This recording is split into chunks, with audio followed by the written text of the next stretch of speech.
So over the past 3 days, we're talking of innovations. And I was amazed to see how many innovations are being tried to make sure that newborns survive and thrive. I think that the whole purpose of all these innovations, all this creativity has to do with helping babies survive and with helping babies thrive. So that's really what I have learned from these 3 days. So I'm not going to talk on any technology, but I'm going to talk how do those technology things help us in the health systems? How do you use them for health system strengthening? So Ethiopia is one of the second populous country.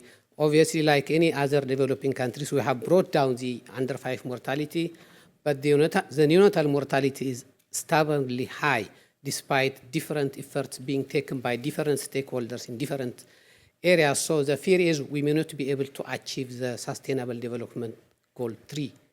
So as we implement this, we targeted a hospital in a very rural area. Afar is one of the hottest inhabited parts of the world. It is a desert, it's hot, it's remote. So that's where we have implemented our projects. Technology, okay. So yes, the objective was, we already had 17.5% days in Dupti Hospital in its surroundings. So the aim was to bring down to that to at least 10%. Okay. Yeah, so we conducted an intervention study that was conducted in 2021 to 2023, and we had 12 months of data as a baseline, and then we had to implement for 2.5 years in Afar, in that area. So the interventions were, of course, the supplies like the pulse oximeter, the CPAP, the oxygen concentrator, other things were supplied by the government and by UNICEF to do those things. So what we did was we provided training and we provided clinical mentorship using neonatologists from Addis. We have about 10 neonatologists nationally for 120 million population. So we had to take them, and then they helped to train the care providers. Infection prevention was one of the major issues, so we had to try to put some infection prevention measures, and we had to make some innovation of the NICU in Afar, and UNICEF supplied most of the medical equipment, but certain supplies we provided, and also the Regional Health Bureau provided those supplies. Sometimes when you go into a store, you'll see different medical equipments, be it CPAP or other things, that donors give them, but they don't know what to do with them. So when we took the neonatologists, it helped us a lot for them to, oh, by the way, this is a CPAP machine, this is a concentrator, this is that. So they were very helpful in helping us. So as we trained, we were following we did a day's audit regularly, and we're monitoring those things. And we're also monthly tracking and quarterly evaluation of the improvement processes. So the results we found were we managed to bring it to 11%. It's not great, but it's better than 17.5%. And the recovery rate initially, when we started, only 67.3% of them were surviving. We brought that up to 82.6%. And referral rates decreased from 11.5 to 3.8. Honestly, they had nowhere to go.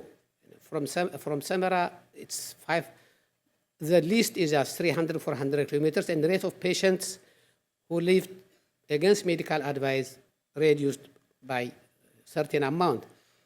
So people who are experts in quality improvement, because we included the clinical mentorship with iterative quality improvement processes. So these are what they call shift and trend. So if you have 6 or more data points that are below the median or above the median, you say a downward shift, which we want to have because we want to reduce mortality.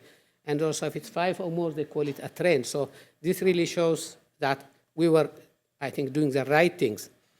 So we saw that, improvements in staff competence was very, very helpful. When they were trained, we showed there is an improvement in their competence and also in their confidence, in their motivation. Infection control practice really helped to reduce, some sort of contamination, and communication between the NICU and labor ward was very important because there were two detached things. So I think this has helped us a lot, but there were some challenges. One was staff turnover is very, very difficult to manage, so we had to train many people. We had still some limited medical equipment, but many are coming now from the innovation, so that will solve. And inadequate biomedical engineering support. One of the biggest problems is we don't have people who can really maintain, manage, show the materials, equipment. So biomedical engineering is not really that of good quality. We didn't have trained people. We just are starting to do that.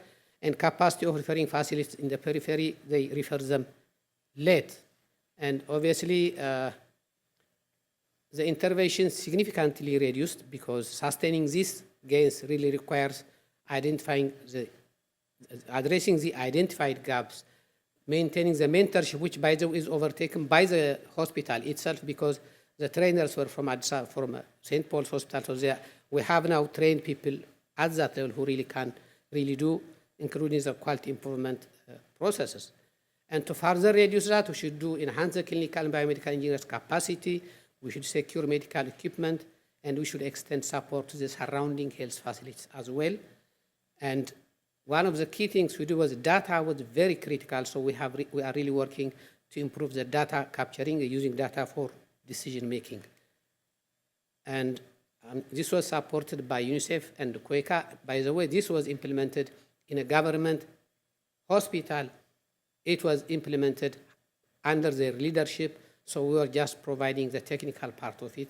So I would like to thank the Minister of Health, Afar Regional Health Bureau, the hospital staff, and the others. Thank you so much.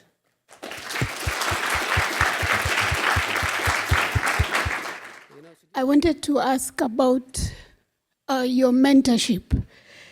You said it was conducted by neonatologists.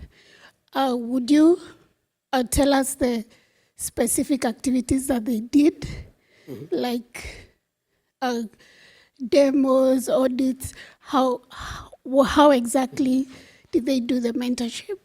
And then, other than neonatologists, did you involve other professionals, like nurses? Did anybody else participate? Thank you. Well, thank you so much. Yeah, the mentorship was done by the neonatologists, and they came and trained the healthcare providers on minimum NICU care package. So they trained them on the technical areas, Okay. and they had a pre-post test. And what they did was every month they will come and they will assess the healthcare providers. They will see the registers and everything. They will give them some tests, and then they will see the gaps, and then they train them. Okay. And then that was done in 6 cycles. So for them to graduate, you have to go through the 6 cycles, and they should be confident not only just in their feeling, but there is a structured assessment tool that they assess the trainees. So the trainees were not only physicians. Most of the time they were nurses, NICU nurses, Okay. nurses working in the labor delivery, and other professionals who work in the NICU area. And also we even involved people from the government regional health bureau who are newborn health kind of contact person. Okay.